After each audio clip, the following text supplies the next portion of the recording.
Everyone. I'm Candace Hawkins, CADRE's policy analyst, and with me here today at CADRE I have Marshall Peter, Kelly Rauscher, Diana Cruz, and Noella Bernal. Welcome everyone to today's webinar, A Split in the Road, Issues, Outcomes, and Remedies Between and Within State Complaint and Hearing Officer Decisions. We are delighted you can join us today. This webinar continues a series that began in 2010 and is being presented by Dr. Perry Zerkel. Phone lines have been muted to minimize interruptions. You can enter any questions or comments into the question box, not the chat box, on your control panel.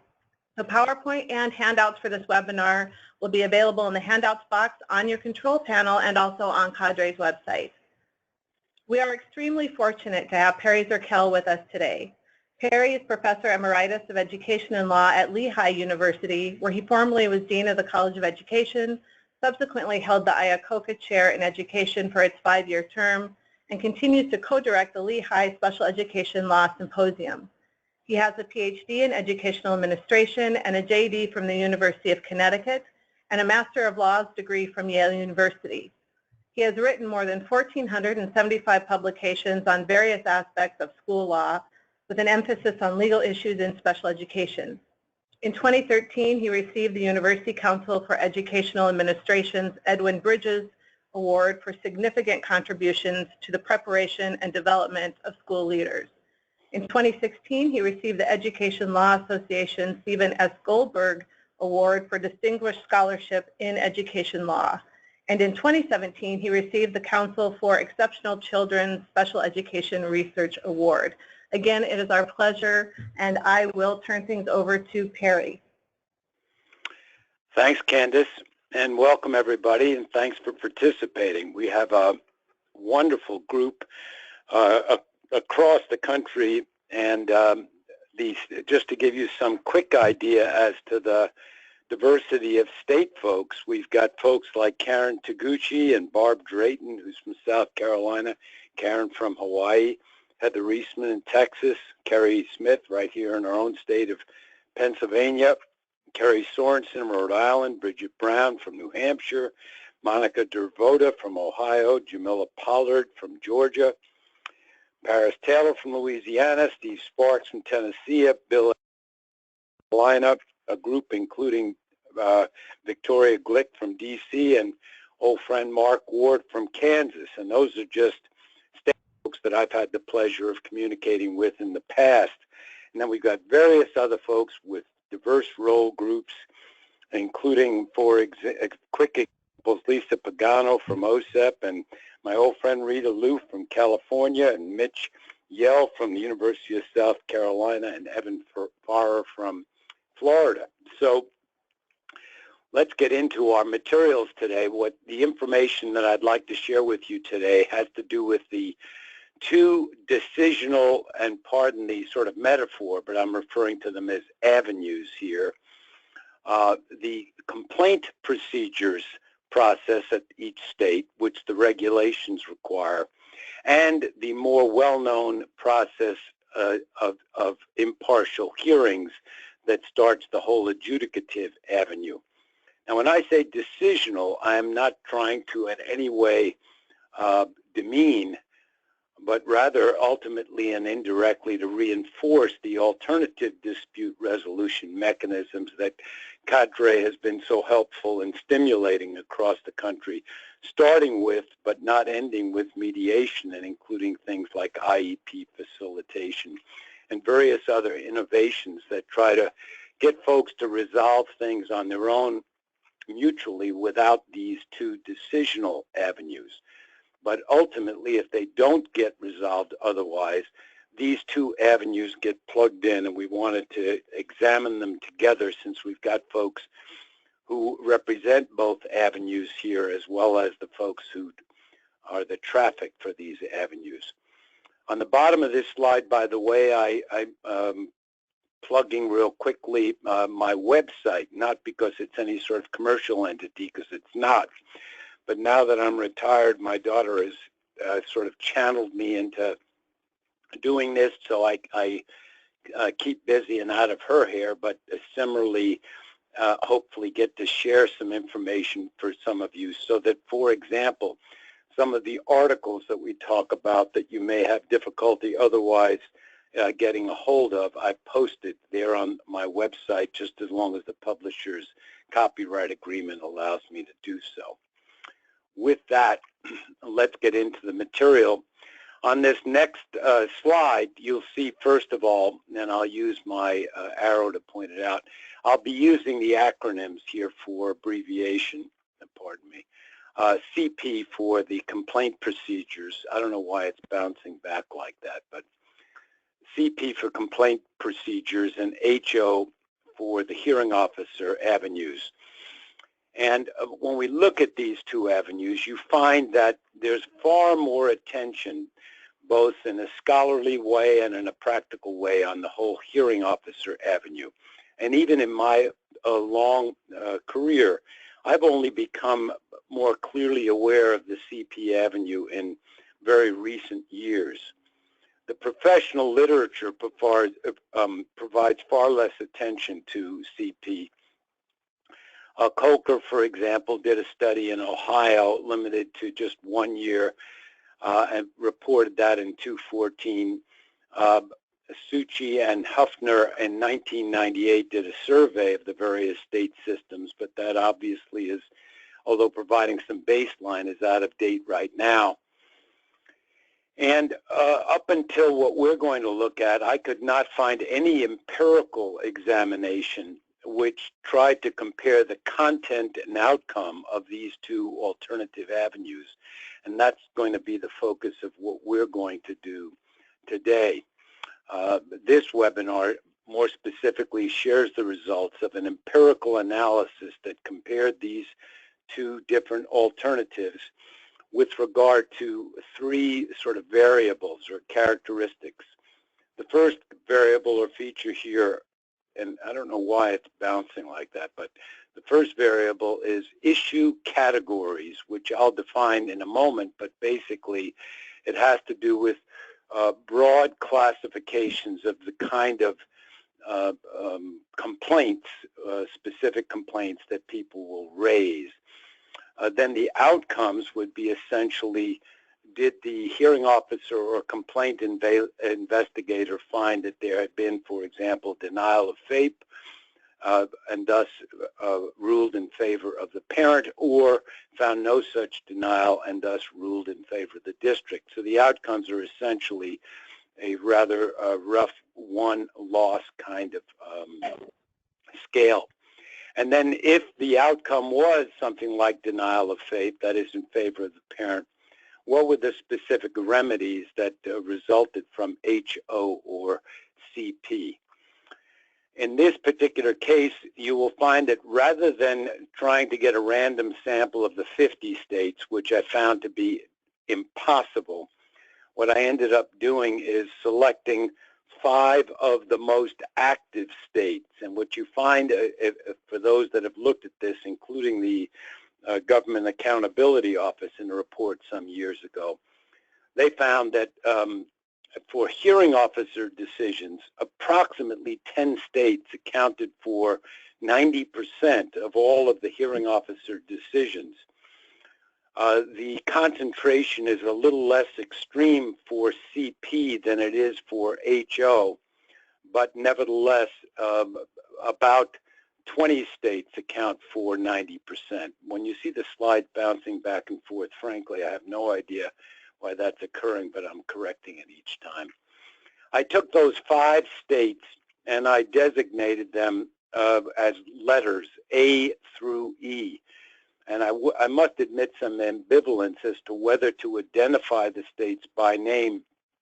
But in looking through the literature, I found that in general, one didn't identify these states, and for various reasons, including that some people may be either embarrassed or overgeneralize. And so at least at this point, for purposes of sharing publicly, I've designated them merely with letters. The organization of this webinar you see an overview of right now, or a preview of right now. I'll be comparing very briefly these two decisional so-called avenues, showing you quickly the methodology for this little empirical analysis. The third part will share with you the major findings or results, and the fifth part, which I think will be the juiciest for all of us, will be to try to start thinking about what the implications are for policymakers and practitioners. So now we go into the first part. And by the way, as Candace had said at the beginning, if you have any particular questions or comments or corrections, if you put them in your chat box, Candace will stop and ask those where they fit, and we will also stop about halfway through to catch up and do the same at the end. Now, what we're doing here is just taking a look at these avenues, that is CP and HO, and first looking at them in terms of similarities and then differences. In one of the references at the very end of the PowerPoint, you will find a published analysis I've done, which is available on my website, that really gets into much more detailed comparisons between the two. These are just selected features where there are similarities.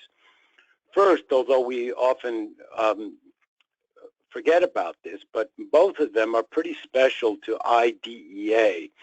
In education law more generally, if a parent is dissatisfied with their child's program, there is no such thing as an impartial hearing, with the exception of a couple of unusual complaint processes in states like New Jersey.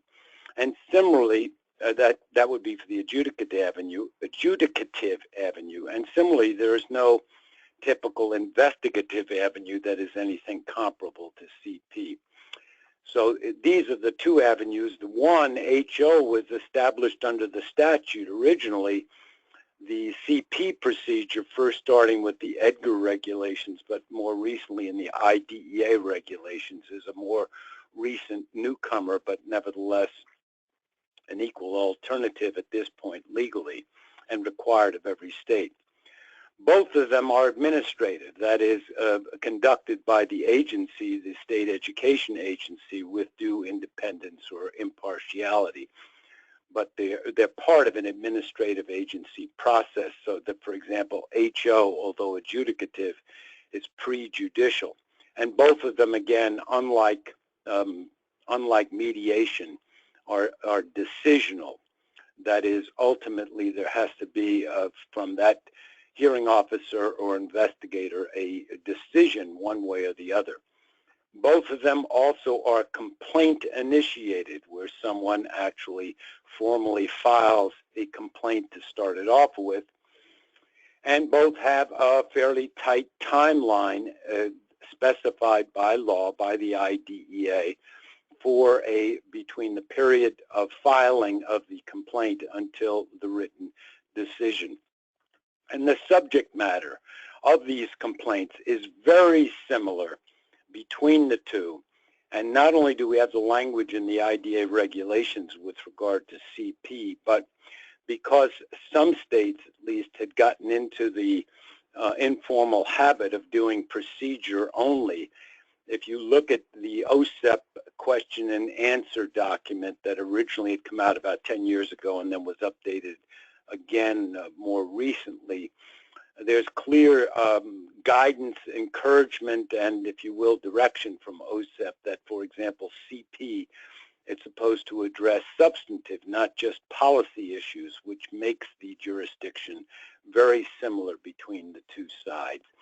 And finally, with regard to remedial authority, again, I don't know why this thing is bouncing like this, but in any event, bottom bullet here is that this equitable, both of them, the adjudicator or investigator is like the, the chancellor in England when they started the whole system of equity, that is, having the authority to order, that is, come up with injunctive relief, both retrospectively, like compensatory services or monetary reimbursement, as well as prospective orders about essentially correcting any violations for the future for this child. Now, when I say this child, it sort of introduces one of the differences, because one of the differences is that I was going to do it for, let me just see. No, okay. One of the differences, and actually I don't even think I have it listed on this slide, but one of the differences is that HO is limited as far as the remedy. HO is limited to the individual child. CP, on the other hand, is not limited to the individual complainant, but can proceed ahead to system-wide investigation and relief. But starting at the top, the basic difference is this is a adjudicative system that would somewhat resemble then a court in terms of collection of evidence and assessment of evidence, whereas the other process is purely investigative.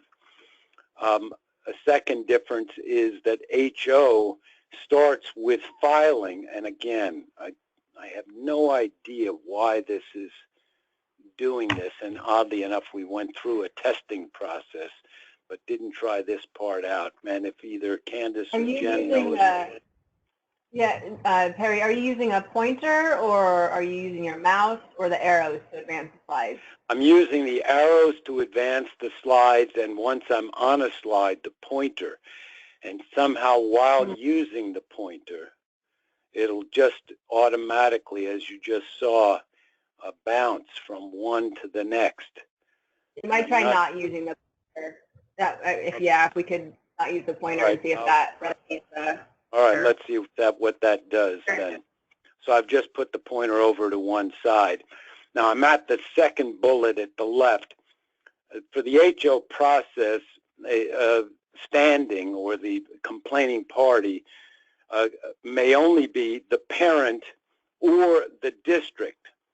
Whereas if you look at the second bullet under CP, you have what I called open filing. That is, the filing can be done by any individual, whether they're the parent or not, on behalf of this child or a group of child. It can be done by an organization. And one sort of open question to me under this open filing is, may a district file? And it seems to me that that's not really logical, because the whole idea is for compliance. So why would a district be filing against itself, although I suppose a district could somehow file against another district. But in any event, you don't find districts using the CP process. You will find them using the HO process, and we'll be looking a little bit of that data when we get to the results of this study. The third bullet down under HO is, unfortunately, one of the prices to be paid for an adjudicative process, as symbolized by appellate courts, but still existing, although at a much lesser level at the hearing officer side, is it can be very burdensome in terms of, for example, getting an attorney to represent one or an advocate, and if one proceeds pro se, although they may do so, that is without an attorney, it can be quite disadvantageous. Whereas on the CP process, if I'm the complainant, I file the complaint and then I step back. I don't have to worry about having an advocate or an attorney, except maybe to help me write the complaint, and that's not really essential at all. But once that's done, all of the sort of transaction costs are incurred by the state and the district in terms of their investigation and responding to the investigation. And I don't have to also do those kinds of emotionally burdensome things like face off against my child's teacher and to have that person testify against me or my child. So in general, it's much less of a burden, particularly for a parent complainant, and most of the complainants on both sides are parents. The fourth bullet down on the left-hand side talks about the statute of limitations, and it's inadvertently quite complicated under the HO system, and we only relatively recently have sort of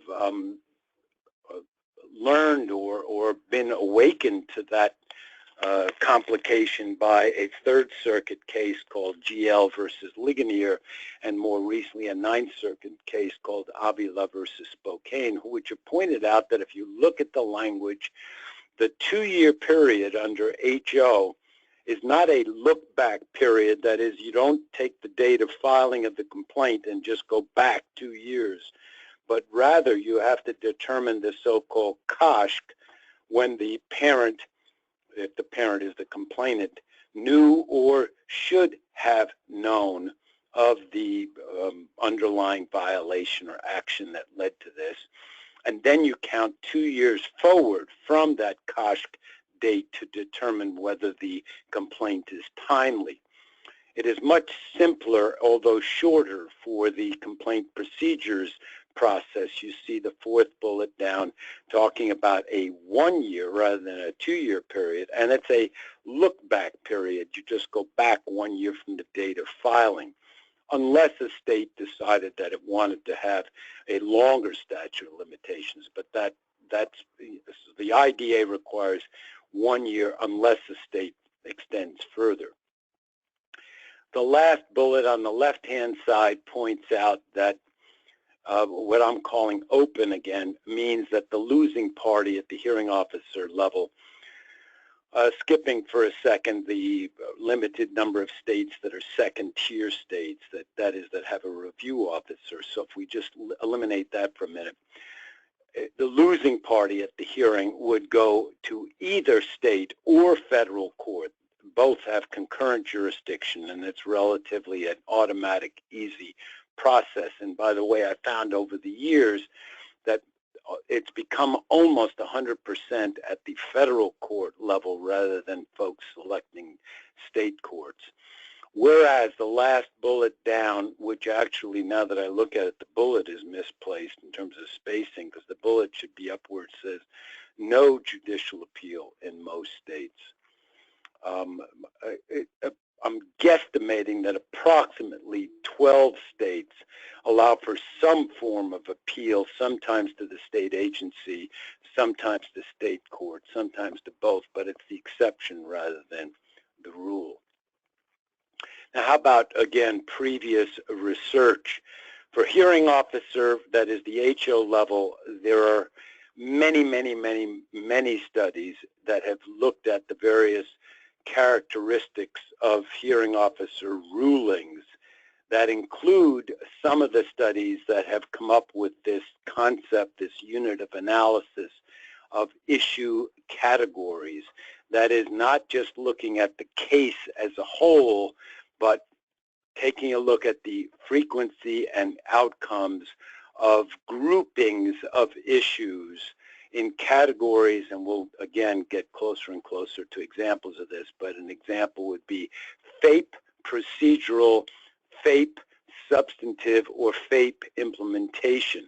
In other words, that the complaint has something to do with FAPE, whether the child is receiving free appropriate public education, and it may be one or more of several procedural claims, grouping them all together here for our purposes as an issue category of FAPE procedural, even though there may have been 25 subcategories of that.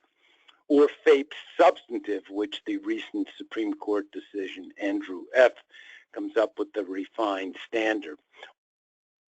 Implementation, which is an emerging dimension of FAPE, where the parent is complaining that the district failed to implement the IEP. What about the outcomes? The outcomes would be basically, again, as I mentioned in this 2-scale, did the district win or did the parent win on a case basis and or on an issue category basis? And by the way, some of the previous research has taken outcome scales like this and divided it up into 7 or 5 or 3 different categories. So the 3, for example, would be parent prevailed, district prevailed, or a mixed where either it was inconclusive or both sides partially prevailed. And finally, remedies. Well, what about for CP? which you'll see gets, at least within my study, more attention because it's historically resolved, less attention. And I list for you at the bottom of this slide the few published studies that I've been able to find. And at this point, I'm going to jump out of the slides for a minute to just show you some of the CADRE data that's available from a previous webinar done by CADRE, and it gives us some overall profile of the frequency of activity that we're talking about. And so I'm just, for a moment, jumping out of this and looking at this slide. Now, when you look at this slide, you'll find on the CADRE website, the collection was more sophisticated than this. It covered 4 areas. The first 2 you see listed here, this first pair, and this is CP. State complaints filed and issued, and I'll come back to that in a minute. A second, for what I'm calling HO, but here abbreviated as DP or DPC, or the pair having to do with filings and decisions. Now, the other 2 that were on the full slide were mediation, which can exist on its own or be in tandem with either CP or HO. And finally, for HO specifically, there were data about the resolution meetings process. But I removed the other 2 so we can focus on this. Now, the first point is this overall. Now, notice this is a roughly a 7 or 8 year period from 2006 to 2014. And so those are the multicolored bars that you find in each set. And my second point is, again, filings versus essentially decisions. Now, if we just look at filings, notice that there are about 4 times as many filings for DP as there is, or as there are for CP. Now, this is national data again, so it may vary in your particular state. But overall, again, thinking of avenues, this is much more traffic than this is. This is a sort of multi-state, a multi-lane federal highway. This doesn't appear to have the same kind of traffic. However, when we compare the actual end result of these filings, the decisions, then you find that they're relatively comparable. The number of complaint reports issued pretty closely approximates the overall level of decisions here, meaning adjudicated hearings. Now, the semantics and nuances vary, as well as you'll see the, for example, the longitudinal frequency over time, that they don't exactly parallel each other. For example, if you look at these filings, the first 2 years were high, then it was relatively level.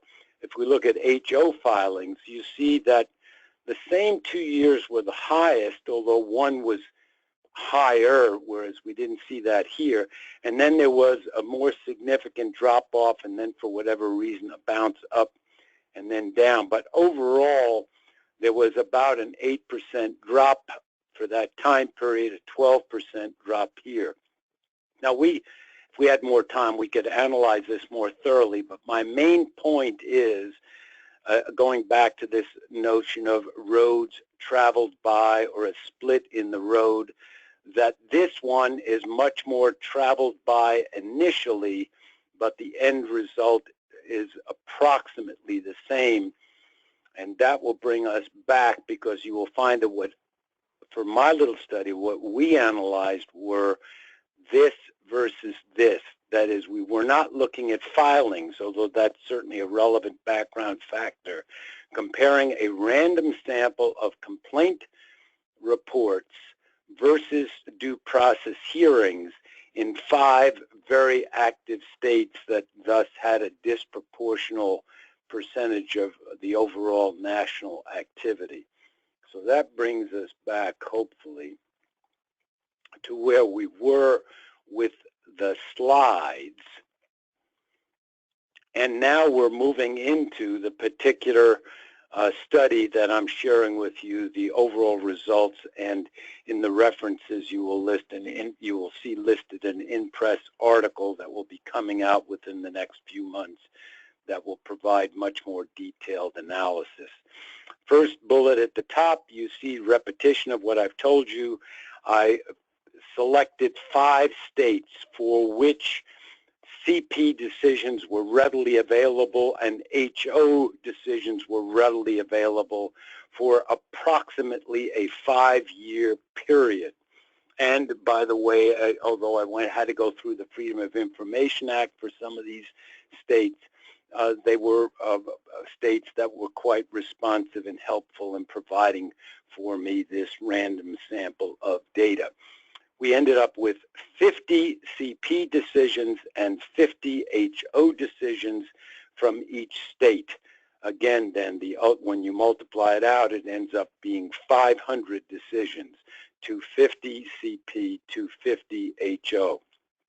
And the research assistant who worked with me and I laboriously went through and developed a coding protocol where we were able to each take decisions and independently code these cases, including issue categories, again, which I'll be referring to as ICs, and their outcomes, that is, did it favor the parent or the district. And we went through a pilot phase that took much longer, was much more time-consuming than I would have thought to develop inter-rater reliability between the assistant and me. Once we finished with that, and it took us almost 100 decisions, then he proceeded ahead to code the rest and would contact me, and we would code together or double-check together any that he had questions about. At the end result, I feel pretty confident that our coding was accurate in terms of what were the issue categories and what were the overall outcomes. Now again, on this slide, if you haven't captured again what I'm talking about by issue categories, here are some specific examples on a coding protocol that was 2 pages long. But for example, child find was one IC, and it overlapped but was differentiable from a second IC, which you see on the first bullet, of eligibility. Then we have the 3 different broad groupings of FAPE that I had referred to earlier: FAPE procedural, FAPE substantive, and FAPE implementation. Next, least restrictive environment. Next after that was discipline. Then as far as the 2 remedies, and by the way, these remedies overlap, if you will, with FAPE. That is, in a given case, let's say the parent complained that there had been various FAPE procedural violations as well as a FAPE substantive, then we would have coded that case as having first FAPE procedural as an IC, then FAPE substantive. Now let's say the either investigator or the hearing officer concluded that there were no FAPE procedural violations, but there was a FAPE substantive violation. Then for FAPE procedural, there would be no remedy.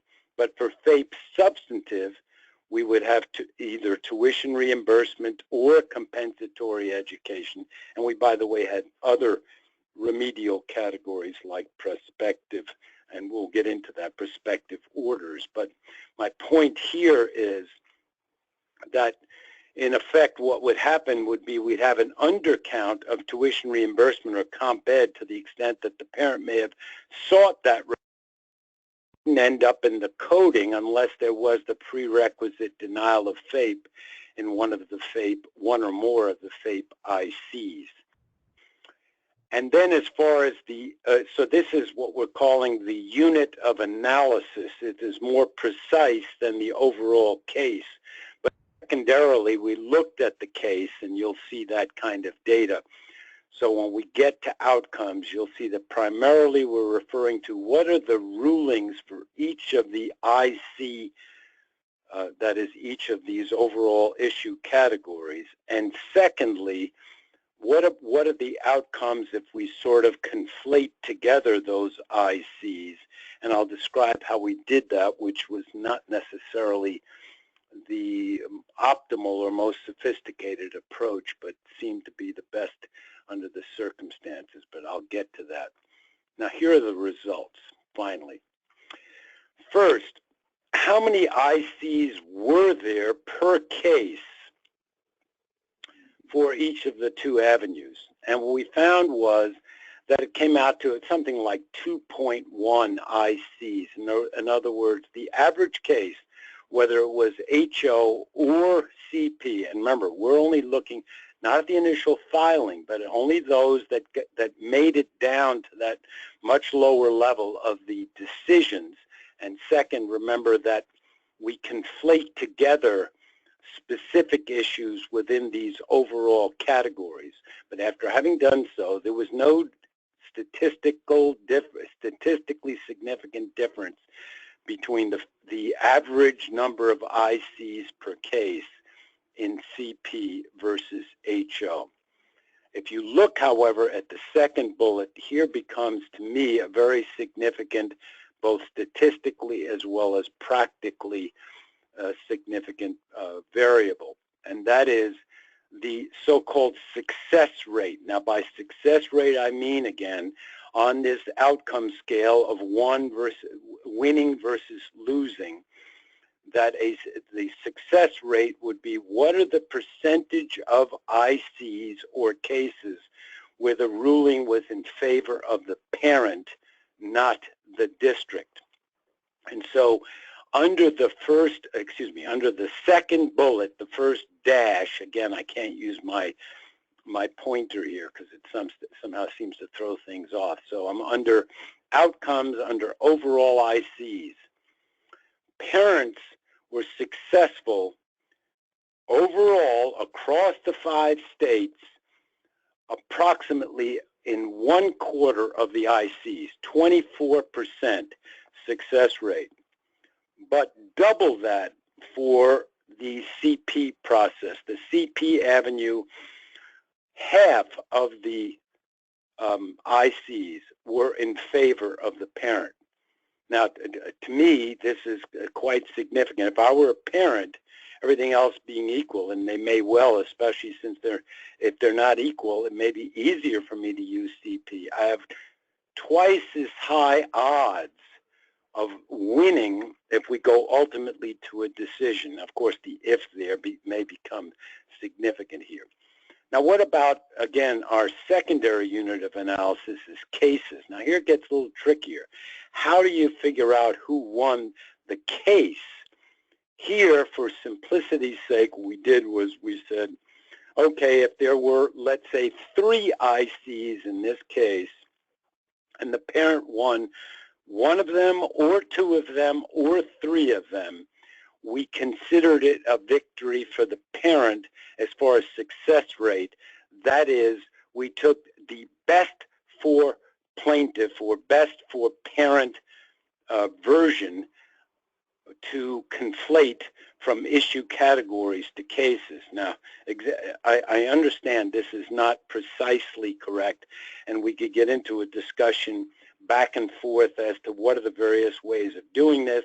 As a matter of fact, if you look at the Skidmore and Zerkel article and the references, you'll find that we came up with a more sophisticated process akin to the IDA definition of prevailing for attorney's fees for a separate study of hearing officer decisions.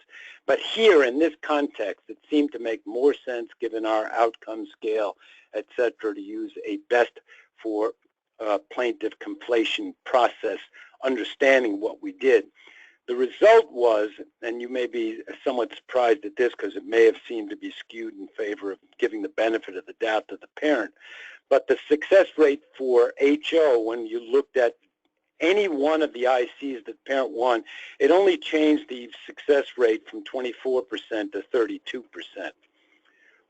And similarly, there wasn't that huge or dramatic a change for CP from 50 to 66. But again, what it's showing is the ratio of wins or success rate is still twice as high, even when we look at it for cases. That is 1/3 or 32% at the HO Avenue, 66% or approximately 2/3 wins at the CP level. We have found one little sort of odd glitch that I had mentioned briefly before. In the HO process, since districts may file, we found that districts did file in about 15% of the cases. They were the filing party. And we found that the parents, because again, for the sake of uniformity, we're looking at the parent success rate. When the district filed, the district won 92% of the ICs. That is, the parent only had an 8% success rate.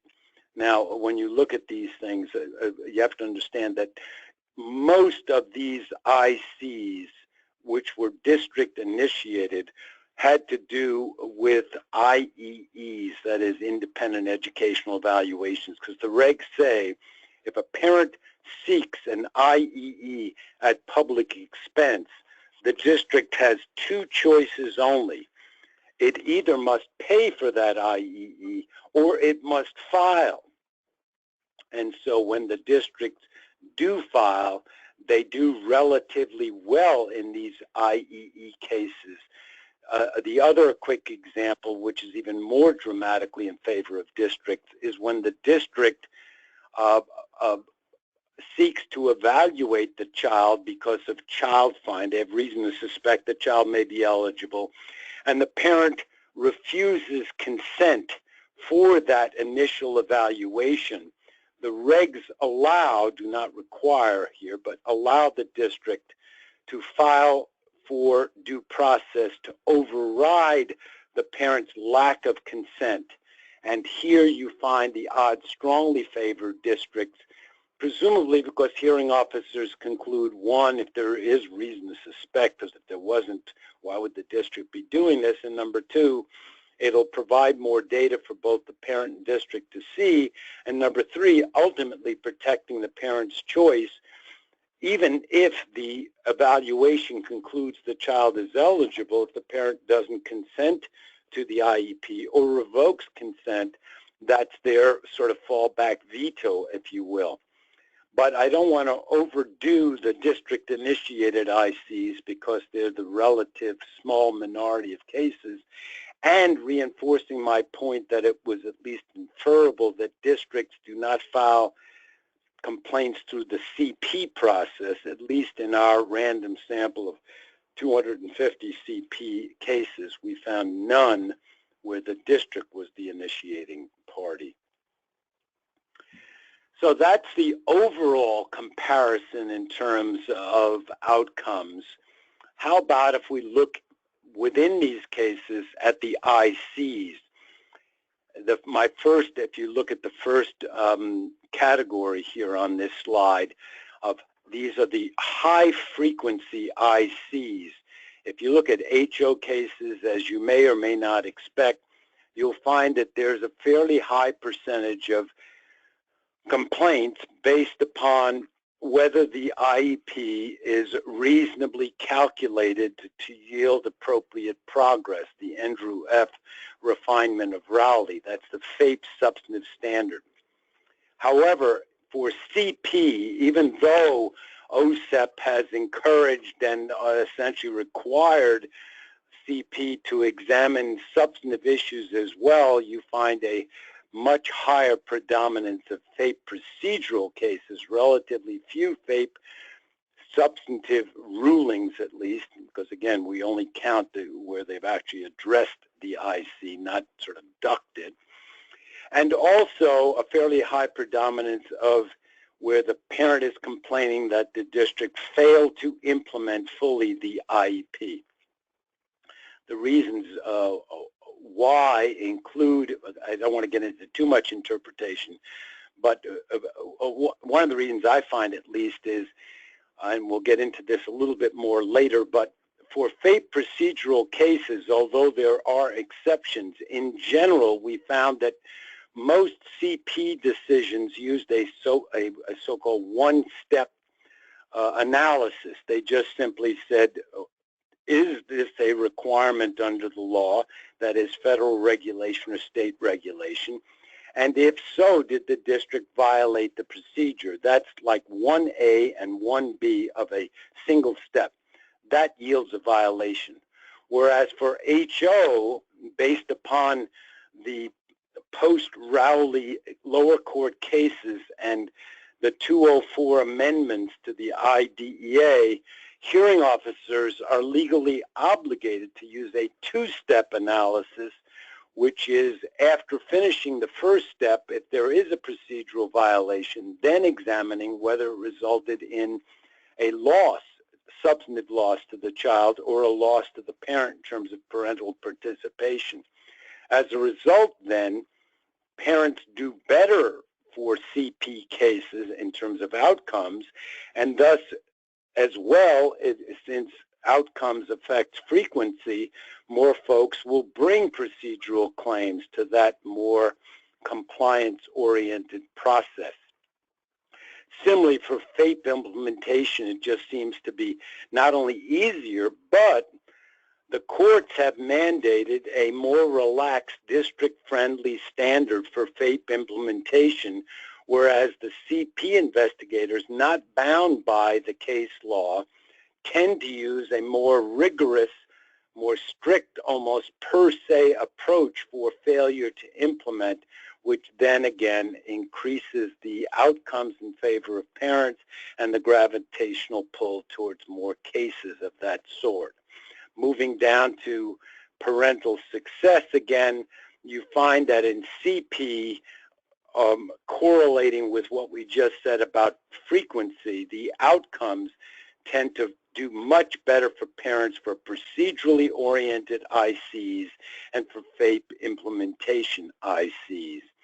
As far as you, and confirming what some of you, just in terms of your experience, otherwise know or suspect, tuition reimbursement is a rare bird for CP, even though theoretically the regulation reference to monetary reimbursement would allow for that at CP. You don't find it.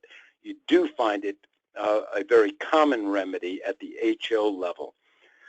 At the bottom of this slide where it says CP, you will find that another big difference is that when there is compensatory education, not always, but predominantly, CP investigators tend to delegate the calculation of, well, actually, whether the child is entitled to any, and more frequently, how much, left to the IEP team. Whereas hearing officers much less frequently do so, especially because the DC Circuit Court of Appeals in the Reed case, and then the Sixth Circuit in the LM case, following the Reed standard, have reasoned and concluded that hearing officers may not delegate that authority, and various lower courts and other jurisdictions have picked up that kind of approach, although not as uniformly and as strongly as one might expect, but enough so that you find a much more dampening effect for delegation for HO than you do for CP. Hey, now, Terry, we do have... Whoops. Good. And it's time for us to stop anyway for questions. So, Candace, what do we have so far? All right. So far, you've kind of addressed it, but we have one person who has asked if you can file a state complaint where you're looking for tuition reimbursement as the post remedy. Yeah, and that's going back again. In my view, it is perfectly permissible, because the regulations with regard to CP, although relatively skeletal, actually provide almost more specificity and strength than for the HO process, because the remedial authority of hearing officers is derivative of that of the courts, with the exception of attorney's fees, if you include that, conclude that that's a remedy. And all the IDA says in both the statute and regulations is that a court may provide or order whatever relief it deems appropriate. But for CP, it specifically authorizes the complaint investigation process to yield either compensatory services, which is translated to what we have at the bottom of this slide, compensatory education, or monetary reimbursement. And the only conclusion that it seems to me one can have as to what monetary reimbursement refers to is not monetary damages, because there's a general agreement that monetary damages are not available.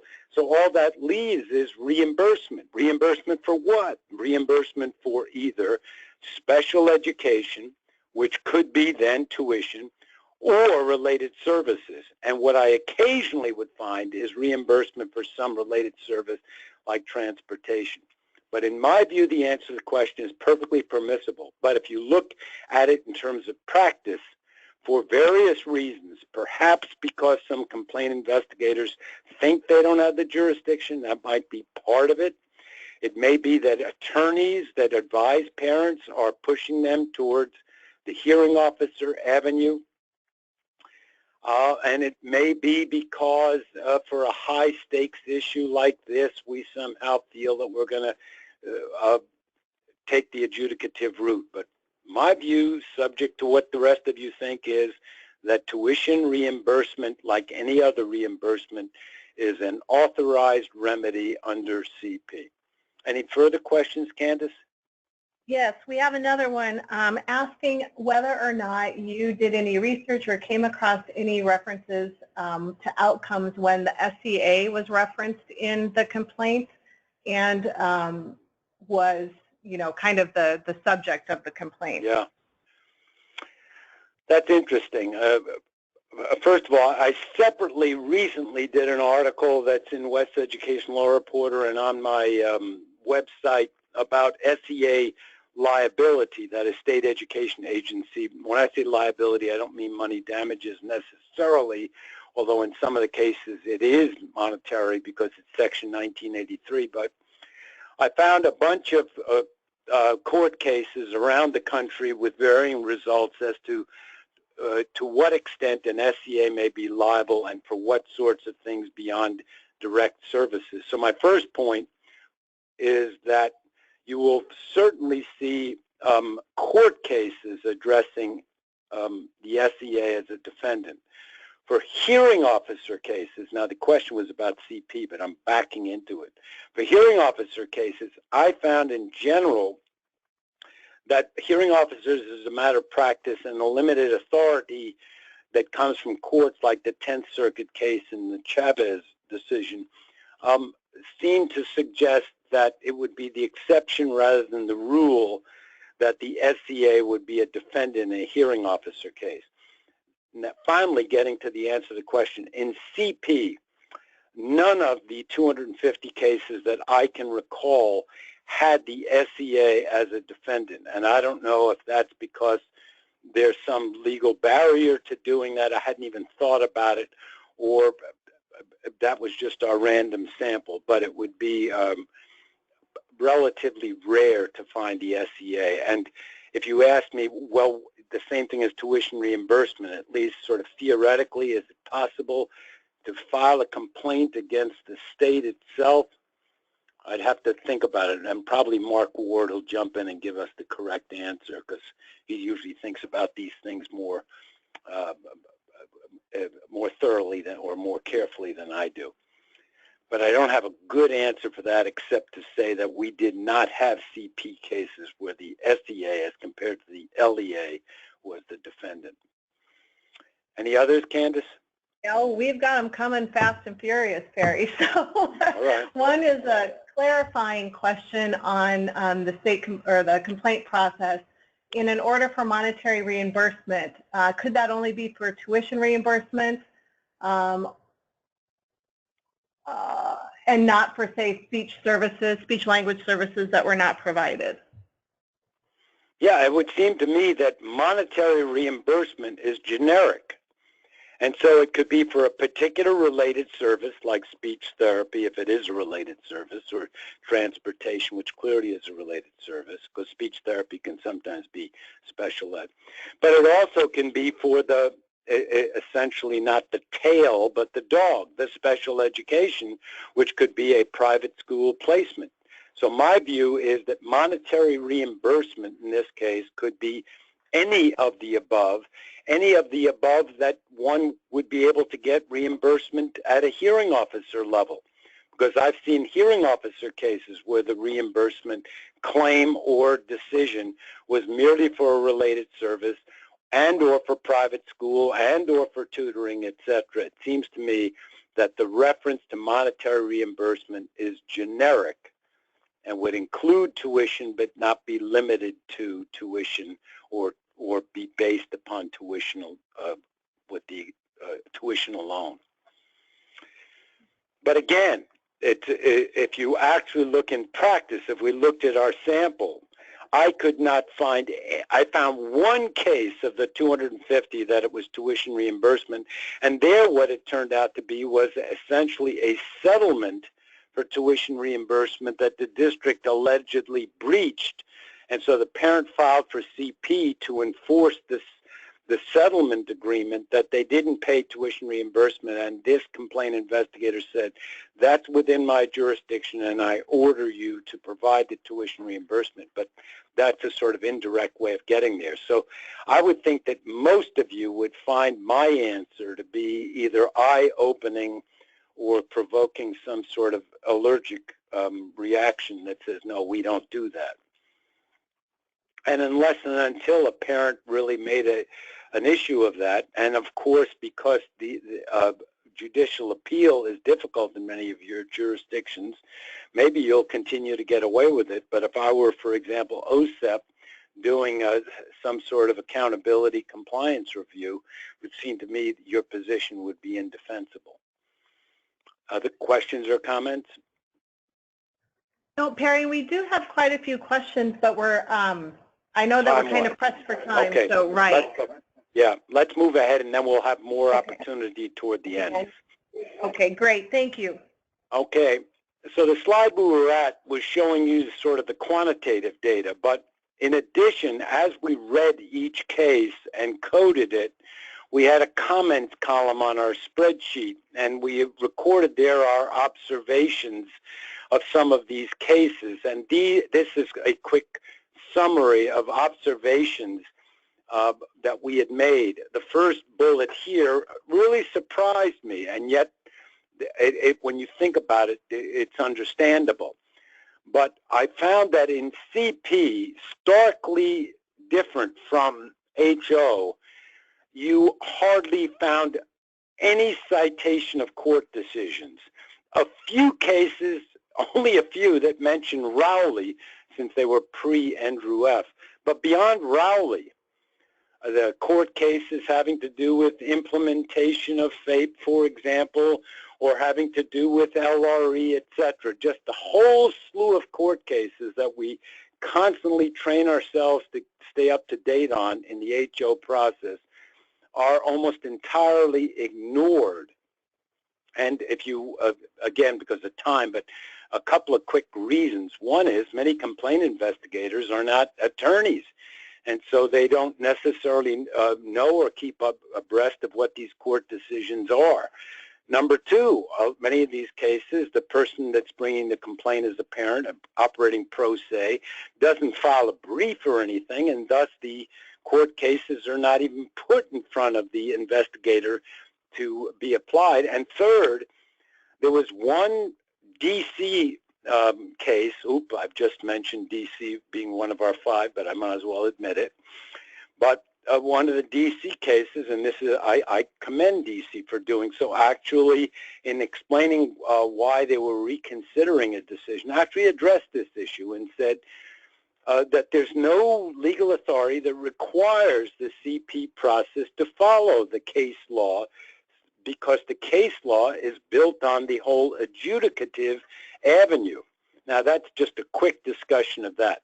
A second bullet down here, because of time again, just reinforcing what I said earlier, for FAPE procedural ICs and FAPE implementation ICs, with certain exceptions, but in general, we found that there was a much more compliance-oriented, strict, rigorous analysis that was much more parent-friendly for those two categories in the CP process as compared to HO process.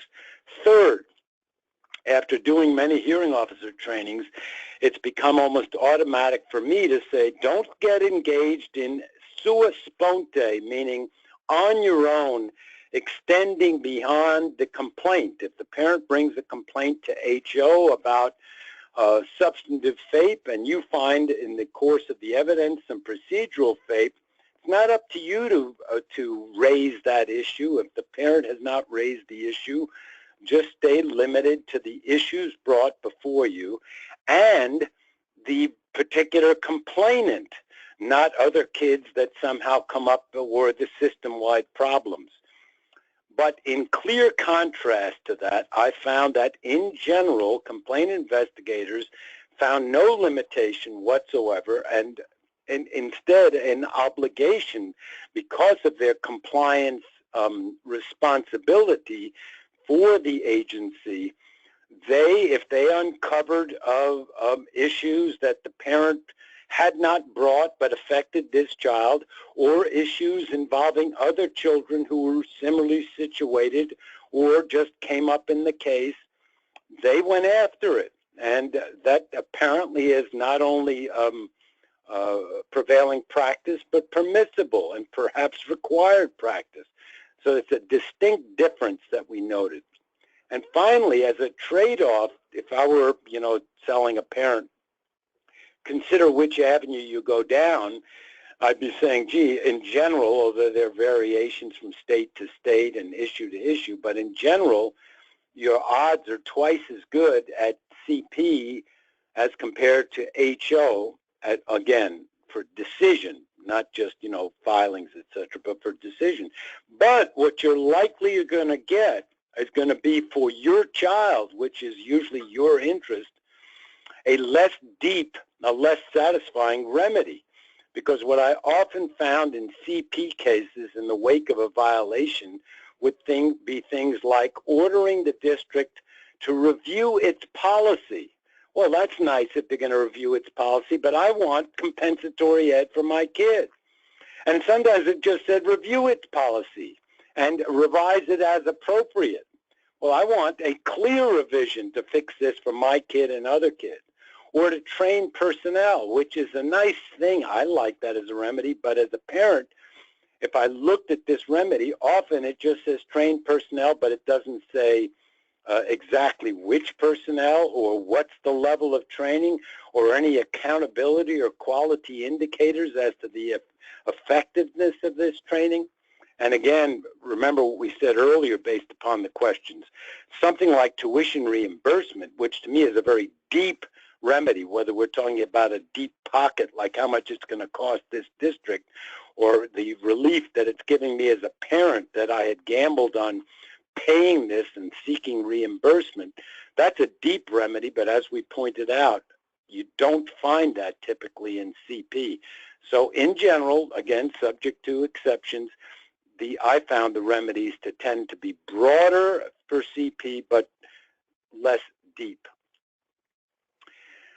This is just, again, because of time, and this gets a little bit difficult here, but what we're looking at here are the 5 states listed in the first column, A through E. And for each state, you find 2 rows. The top row uses the unit of analysis of the ICs, like a case that might have FAPE procedural and FAPE substantive. It would analyze each separately. The second row for each state says cases, where we looked at which was the best outcome for the parent in that case if there were, for example, 2 or 3 ICs. And what you see here first, if you look just vertically on the HO column, look at the variance in the success rates.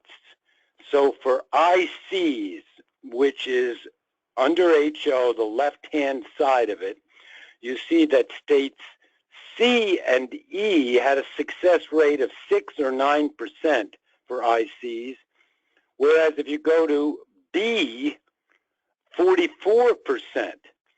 So there's quite a bit of difference among the states just in terms of HO success rates. Then the paired column under HO on the right is just the same cases, but here using what's the best for plaintiff, and you see again a very similar variance. Now move over to the CP column. Remember, we had said there was a 50% overall percentage success rate for ICs. But if you look within it, you find that E, state E, it's 32%, whereas state D, it's double that. It's 64%.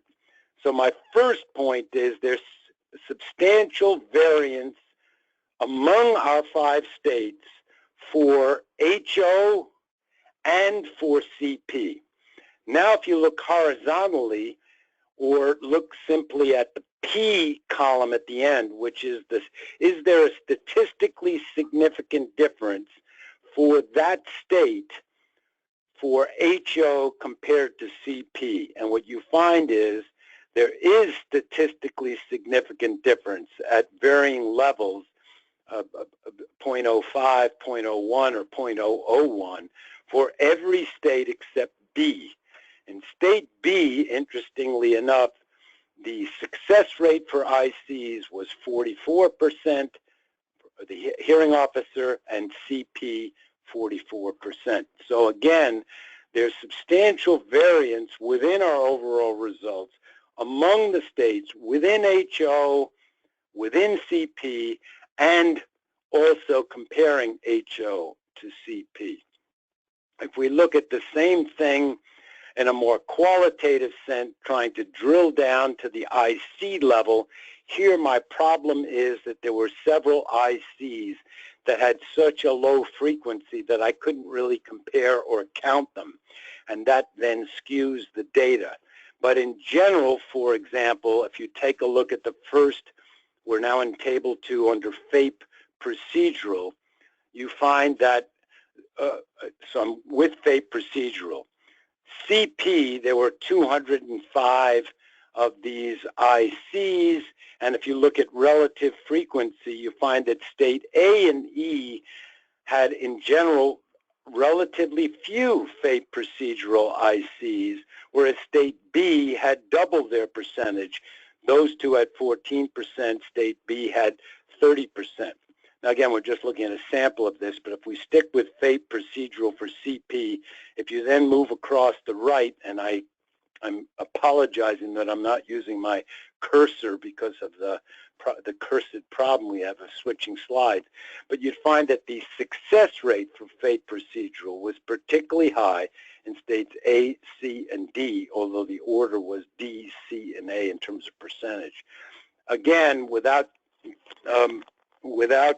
getting too much into the detail, because I want to save some time for questions, you find again big interstate and intrastate differences for frequency and outcomes at the IC level, not only at the just overall level. Finally, for more qualitative kinds of observations, I found some peculiarities, again, showing you how the states differ. In state A, for example, unlike the other states, here, this state used a two-step analysis for FAPE procedural. Much like HO cases, in state A, there was much similarity between the two for FAPE procedural. And the other weird thing I found was that their corrective actions apparently were just a polite, we're ordering you, but they called them recommendations, even though they were presumably orders. And I just found that just sort of odd. By the way, in various other states, I found in CP recommendations or dicta, meaning it's not something I'm ordering, but here they were literally recommendations, in these other states, whereas in Connecticut, they were using, it seems to me, recommendations as just a boilerplate euphemism for orders.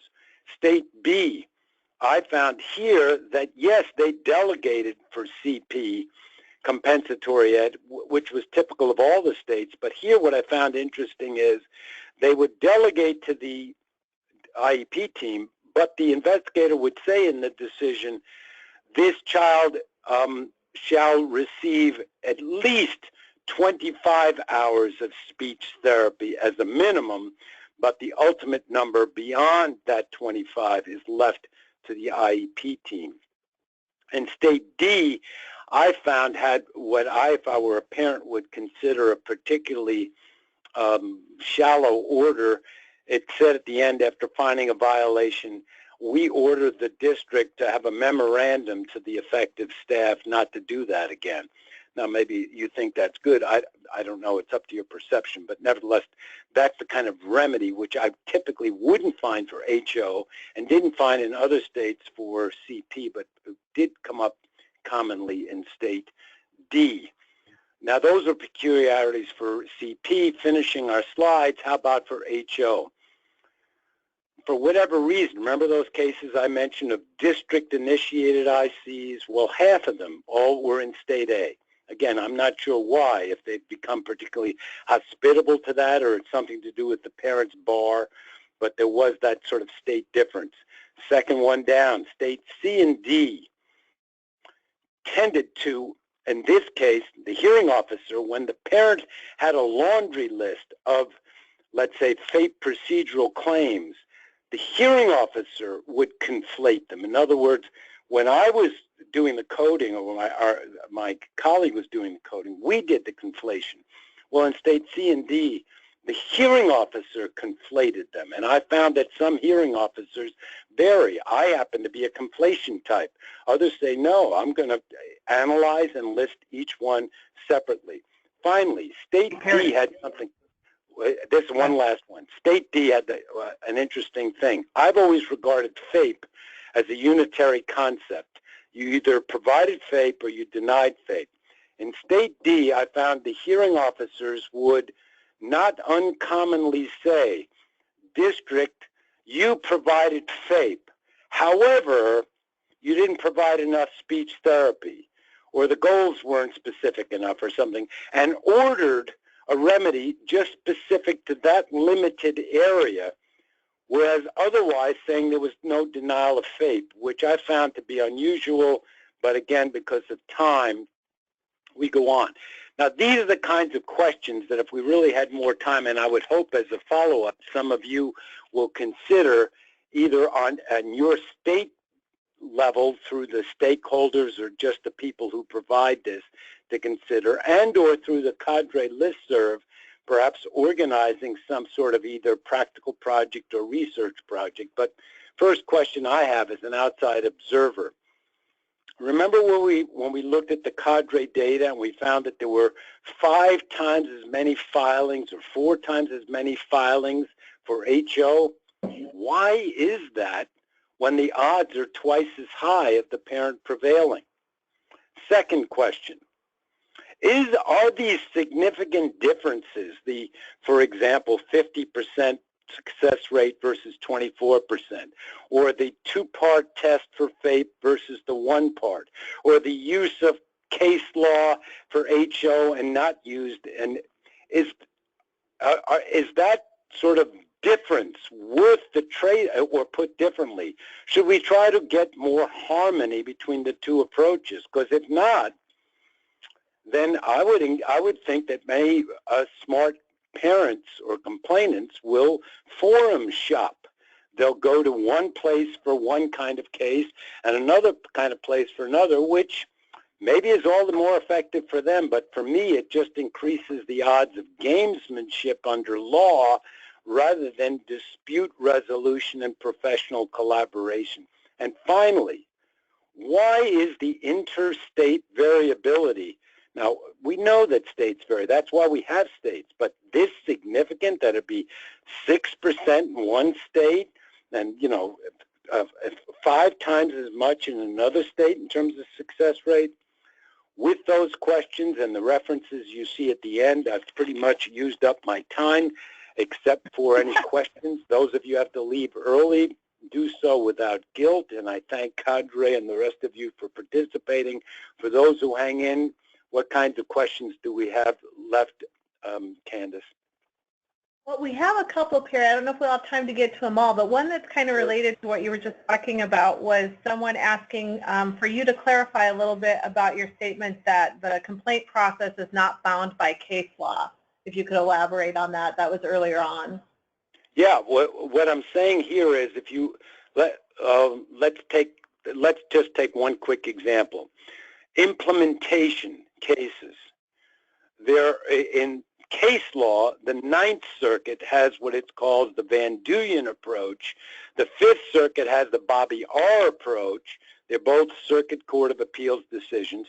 And various lower courts have adopted either Van Duyen, Bobby R, or a blended approach of the two. None of the major courts or case law have adopted a per se, meaning a strict standard, anything beyond de minimis, the district must make it. None of the courts have adopted that per se approach. However, if you look at CP cases, most CP investigators use the per se approach.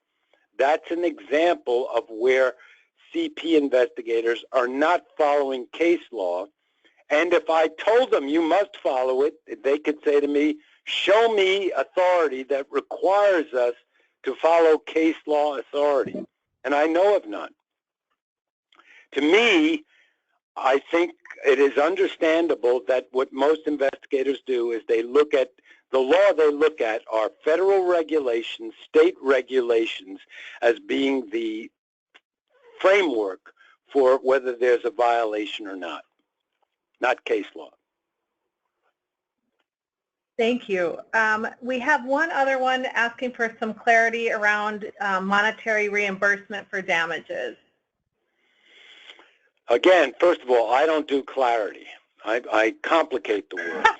Yeah, okay. But actually, I think here we can get some clarity. The first point is that some folks are translating this notion of monetary, talking about money damages.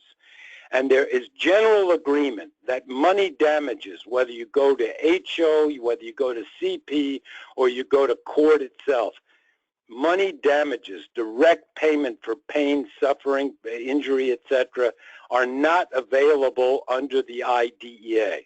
Now, there's a limited exception for Section 1983 when connected, but basically no way money damages. So then what's left?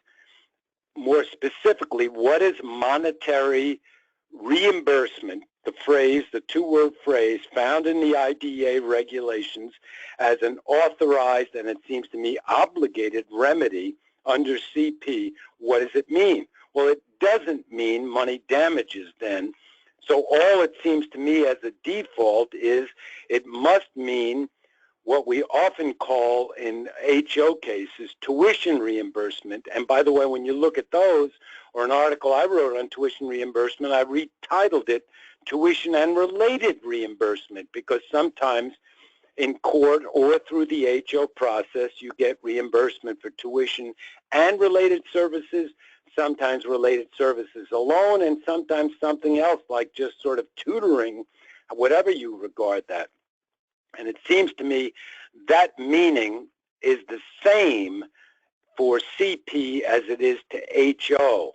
If you can come up with a better answer, I'd love to hear it. But thus far, it seems to me quite clear that monetary reimbursement for CP means reimbursement for any sorts of services that the parent has incurred on their own when the district should have done so under its own FAPE obligation. Finally, by the way, because apparently there's some question through the listserv before, some people say, could monetary reimbursement be referring to compensatory services? My quick answer to that is no. The regs actually say compensatory services and monetary reimbursement, so they're two different things, yet a given parent could receive both, or, and we see this in some of the court and HO cases, some sort of escrow or trust fund which essentially is reimbursing the parent for that that comes out as compensatory ed.